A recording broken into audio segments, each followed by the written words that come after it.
Marauders issue 11, written by Jerry Duggan with art by Stefano Caselli. With X of Swords just around the corner, how do the mutants of Krakoa have a funeral when they have never planned for any of them to stay dead? Will Sebastian Shaw face consequences for his actions? All that and more in issue number 11 of Marvel's Marauders. So as we open up, we're met with Nightcrawler writing to Kate about how much she's missed and that he'll be writing to her every day to keep her up to date on the events of Krakoa until they figure out how to bring her back. Shout out to my favorite undercover story that's being branched in all the titles of Donna X, the Kid Omega, Cable, Steffer Cuckoo's romance story. Anyway, as the funeral begins, we find out through Kurt that it seems like the mutants have come to terms with sticking to the idea of there being no cemeteries on Krakoa, most likely to help them continue believing that they've conquered death and that mutants are no longer in danger of being eradicated off the planet.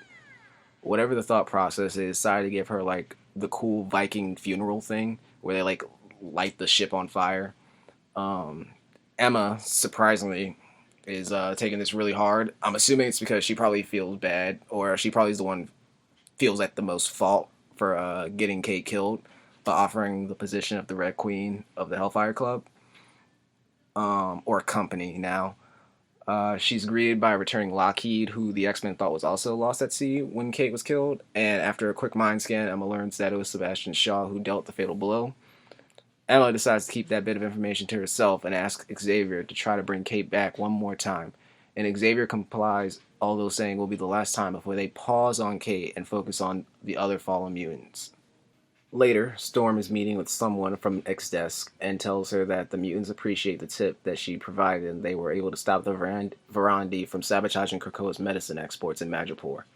Before the tipper, who we later find out is named Dolores, leaves, she tells Storm that she appreciates that the mutants are taking the time to make sure the medicines are getting to the poor as well as the wealthy, and that her mother has her mind back. Meanwhile, back on Krakoa with the five, Kurt, Charles, and Emma, where they're going to try and revive Kate one more time, Kurt reassures Emma that if they're not able to, that they'll eventually be able to bring Kate back and that she's just out of phase. And with that phrase, Emma figures out why Kate hasn't been able to be brought back successfully yet.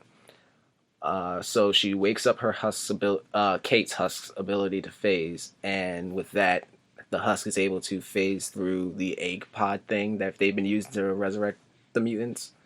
And after Charles wakes up Kate's memories, we learn that the last thing that Kate remembers is that she received a kiss from Emma before she was leaving the bay, the Hellfire Bay. So Emma mentions telepathically to Kate that they'll talk about it later in private in hopes that they can resolve the problem between the Hellfire Company and no one else on Krakoa. And with that, Kate instantly understands what happened and that Sebastian Shaw struck first, and now it's time to return the favor.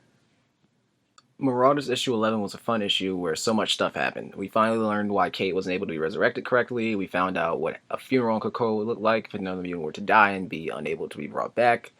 And from those info pages, we learned that Xavier really respects Kate and how much he learned from her when it was supposed to be the other way around, and that Storm may possibly have a bigger role to play in Krakoa soon if Dolores' email is any clue.